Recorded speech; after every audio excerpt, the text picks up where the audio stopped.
क्या आपने कभी यह सोचा है कि गंगापुत्र देवव्रत कैसे भीष्म कहलाए?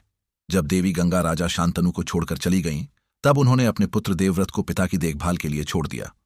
देवव्रत ने बाल्यकाल से ही धर्म, राजनीति और शस्त्र विद्या में अद्भुत निपुणता प्राप्त की और समय के साथ वह एक वीर, बुद्धिमान और आदर्श पुत्र के रूप में प्रसिद्ध हो गए। वर्षों बाद राजा शांतनु को एक मल्लाह की पुत्री सत्यवती से प्रेम हो गया।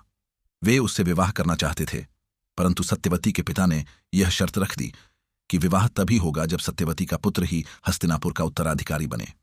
यह शर्त असंभव लग रही थी, क्योंकि राजा शांतनु पहले ही देवव्रत को अपना उत्तराधिकारी घोषित कर चुके थे। राजा शांतनु इस दुविधा में बहुत व्यथित हो उठे।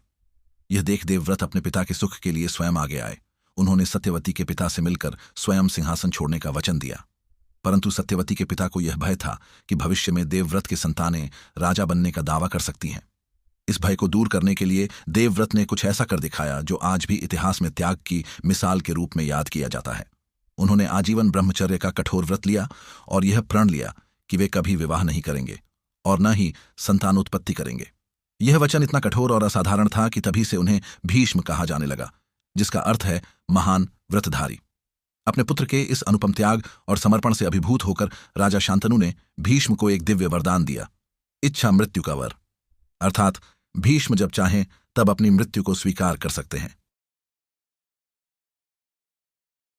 सत्यवती से